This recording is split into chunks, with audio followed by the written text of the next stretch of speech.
Ya, selamat pagi. Berjumpa lagi. Kita masuk ke materi desain basis data. Nah, dari tujuan pembelajaran kita, ya, mahasiswa dapat mendefinisikan sebuah sistem basis data dan mempresentasikan sebuah kebutuhan dari basis data, lalu mengetahui komponen basis data dan memahami arsitektur dari sebuah basis data. Sub pokok pembahasan yang nanti kita akan bahas, yang pertama adalah menjelaskan pengertian sistem basis data, lalu yang kedua komponen sistem basis data, yang ketiga abstraksi data, yang keempat jenjang data, yang kelima tipe file, dan keenam model data. Nah, desain basis data yang meliputi perancangan pemilihan DBMS baik secara konseptual maupun logikal serta fisikal. Dari langkah-langkah dalam mendesain database, ya kan? Ada 3 langkah utama dalam desain database. Yang pertama, konseptual model. Apa sih itu yang disebut dengan konseptual model? Konseptual model adalah sebuah definisi dari data-data yang diperlukan pada langkah pertama ini perlu diberikan ada data yang dibutuhkan sebagai output. Nah, outputnya apa sih kan gitu? Baik melalui screen layar atau printer yang datanya harus disimpan dalam database. Lalu kedua, logical database design adalah menentukan data yang akan dikelompokkan, ya kan? Menentukan data yang akan dikelompokkan dalam suatu file di dalam database. Hal yang penting dalam pengembangan adalah logika desain database, model relasi, dan proses normalisasi, yaitu pengelompokan data menjadi satu tabel berdasarkan entity dan relasinya. Yang ketiga atau fisikal adalah sebuah pertimbangan kemampuan sistem yang akan dipakai jika diperlukan pembahasan yang sesuai dengan informasi sistem. Pada tahap ini adalah untuk mempertimbangkan sebuah penyisipan dan penghapusan jika tidak terjadi, maka tabel-tabel yang telah dinormalisasikan harus digabung kembali yang disebut dengan penormalisasian. Nanti kita akan belajar normalisasi. Nah, lihat. Di sini ada database bank, contohnya. Ya kan? Di situ ada database nasabah. Di dalam sebuah nasabah, di situ ada kolom. Kolom itu apa? Nama lainnya apa? Field. Nah, ada ID nasabah, lihat. ID nasabah dengan 1, 2, 3 sampai 7. Lalu ada nama nasabah, ya kan? Misalkan ada alitopan dan sampai sebagainya, dan ada field alamat nasabah, dan ada rekor. Rekor itu apa? Isian data. Kayak jalan Gejayan 134, Jalan Malioboro 24. Nah, itu rekor. Lalu ada cabang bank, tabel cabang bank, ada tabel rekening dan tabel nasabah khas rekening. Nah, di sini contoh database. Masih belum relasi. Nah, ini pun sama nih. Tabel transaksi ada no transaksi, no rekening, ID nasabah, jenis transaksi, tanggal dan jumlah. Kita mau cari nih, no transaksinya dari mana? No rekening dari mana? Nah, ini perlulah desain. Nah, jadi konsep database merujuk atau basis data adalah sebagai kumpulan informasi yang bermanfaat yang diorganisasikan ke dalam tata cara yang khusus. Jadi sebagai kumpulan informasi. Karena apa? Data tadi sudah dikumpulkan nih, ya kan? Akan diolah sehingga akan menghasilkan apa? Sebuah informasi yang dapat dimanfaatkan untuk diorganisasikan ke dalam tata cara yang khusus. Nah, terus kata-kata basis data, ya kan? Data. Data merupakan sebuah fakta atau nilai values. Values itu nilai yang tercatat atau mempresentasikan di deskripsi dari suatu objek. Jadi dia tuh memberikan nilai kepada objek. Nah, data yang merupakan fakta yang tercatat dan selanjutnya dilakukan pengolahan menjadi bentuk yang berguna atau bermanfaat bagi pemakai yang akan membentuk apa yang disebut informasi. Jadi data itu bisa berupa angka, teks, gambar, audio yang nanti akan diolah yang dapat menghasilkan sebuah informasi. Nah, Secara konsep, ya kan, basis data atau database adalah kumpulan dari data-data yang membentuk satu berkas atau file yang saling berhubungan atau relation dengan cara tertentu untuk membentuk data baru atau sebuah informasi. Basis data atau database merupakan sebuah kumpulan dari data yang saling berhubungan antara satu dengan lainnya yang diorganisasikan berdasarkan skema atau struktur tertentu. Bisa dilihat. Dalam database, ya, dapat bersifat integrate atau shared. Nah, integrate itu apa sih? Terpadu. Artinya, berkas-berkas data yang ada pada basis data saling berkait atau terjadi dependensi data. Itu saling berkaitan atau terkait. Lalu shared, berbagi data. Data yang sama dapat dipakai oleh sejumlah pengguna dalam waktu yang bersamaan. Jadi datanya sama, diakses oleh orang banyak bisa langsung. Sering dinamakan sebagai sistem multi-user atau suatu bangunan basis data memiliki jenjang sebagai berikut. Ya, sini ada DBMS, ya kan, database management system dibagi-bagi database. Nah, di dalam database terdapat tabel. Nah, di dalam tabel, contoh tabel itu ada field dan record. Field itu tadi judul dari sebuah kolom, record adalah isian data. Misalkan contohnya di sini. Basis data terdapat file-file, nah kan? Di field di sini judul kolomnya dan NIP record 1, record 2, record 3 dan record selanjutnya. Bisa dilihat, ya kan? Sistem basis data merupakan sebuah perpaduan antara basis data dan sistem manajemen basis data atau SMBD.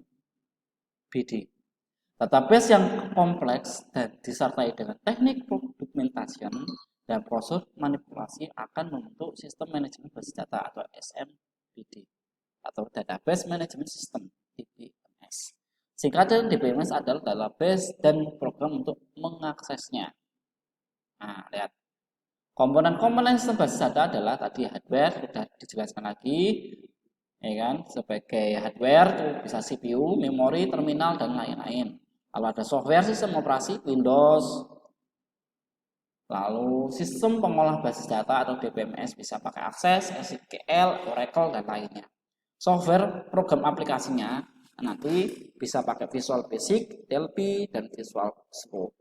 Nah, basis data, semua data yang diperlukan dipelihara dan dikelola di dalam sebuah basis data.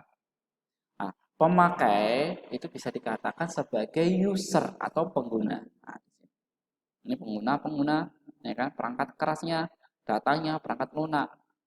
Jadi satu di dalam DBMS. Nah, tetapi dilihat panahnya satu, dia input saja, input. Tapi kalau pengguna bisa input, bisa akses. Paham ya? Nah, peran basis data. Yang pertama, basis data adalah sebuah penting dalam pengolahan data yang menggunakan sebuah komputer karena beberapa alasan, yaitu sebagai komponen utama yang penting dalam sebuah sistem informasi karena merupakan dasar dalam menyediakan sebuah informasi. Yang kedua, menentukan kualitas informasi. Jadi kualitas informasi secara cepat, akurat, dan relevan. Sehingga sebuah informasi yang dijadikan tidak basi. Informasi dapat dikatakan bernilai bila manfaat lebih efektif dibandingkan dengan biaya mendapatkannya. Lalu penyusunan suatu database digunakan untuk mengatasi masalah-masalah pada penyusunan data, yaitu mengatasi kerangkapan redundansi. Jadi database itu bisa mengatasi kerangkapan.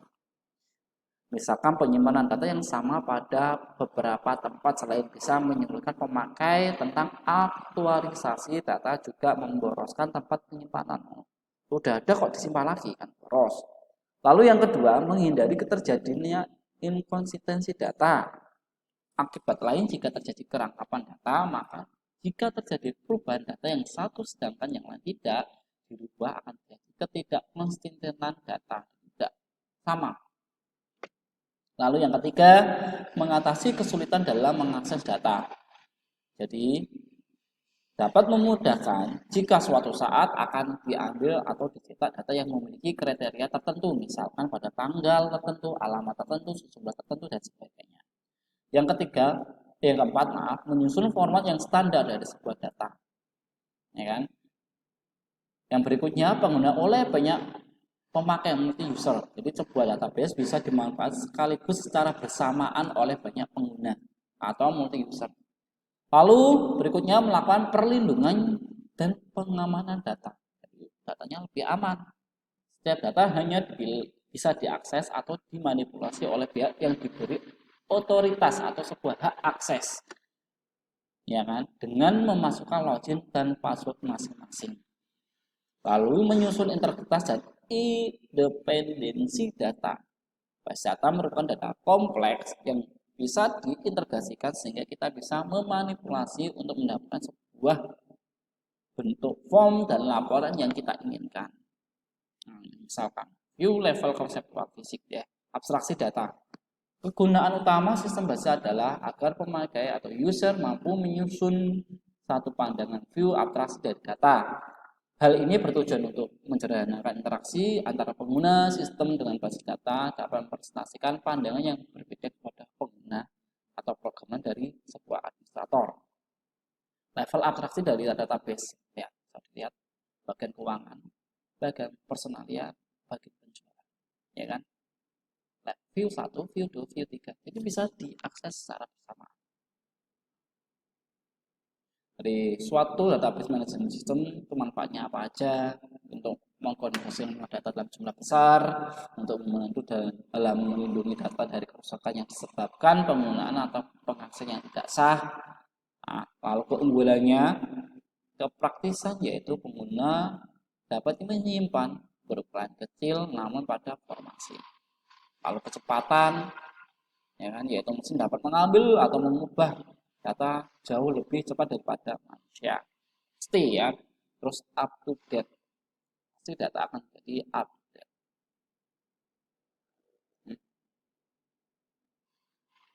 Nah, database dapat dinyatakan sebagai suatu sistem yang memiliki karakteristik antara lain. Yang pertama, merupakan suatu kumpulan data, interleaved data yang disimpan bersama tanpa mengganggu satu sama lain atau membentuk kerangkapan data. Yang kedua, kumpulan data dalam database dapat digunakan oleh sebuah program aplikasi lebih secara optimal. Dan yang ketiga, penambahan data baru yang digunakan untuk memodifikasi dan pengambilan kembali dari data dapat dilakukan dengan mudah dan terkontrol. Yang berikutnya, sedangkan lingkungan DBM terdiri dari apa aja? Komponen perangkat lunak untuk sistem manajemen basis data, perangkat lunak sistem yang berinteraksi dengan sistem manajemen basis data. Lalu utilitasnya baik loading dan backup organisasi file, report organization maupun performance monitoring. Dari arsitektur DBMS akan didapatkan sebuah sumber bisnis pada sebuah lingkungan basis data. Sistem informasi dibangun di sekitar sumber ini untuk membuat program komputer atau pengguna akhir yang dapat mengakses data secara fleksibel. Arsitektur data bisnis mendefinisikan berbagai bisnis tersebut akan berkembang, ya kan? Dan disimpan dalam sebuah organisasi, teknologi file, dan database untuk digunakan dan setup struktur administrasi untuk mengolah sumber data. Nah, database arsitektur mengacu teknologi database yang membackup database engine atau mesin. Database utility alatnya adalah cache database untuk analisa dan desainnya, dan alat pengembangan aplikasi database. Di sini ada beberapa arsitektur basis data dibangun menggunakan format paket bahasa yaitu DDL dan DML. Apa sih DDL? DDL adalah sebuah data definition language yang merupakan suatu paket bahasa DBMS yang berguna untuk melakukan spesifikasi terhadap skema basis data. Contoh perintah DDL misalnya create tabel, membuat tabel, create index, membuat primary key.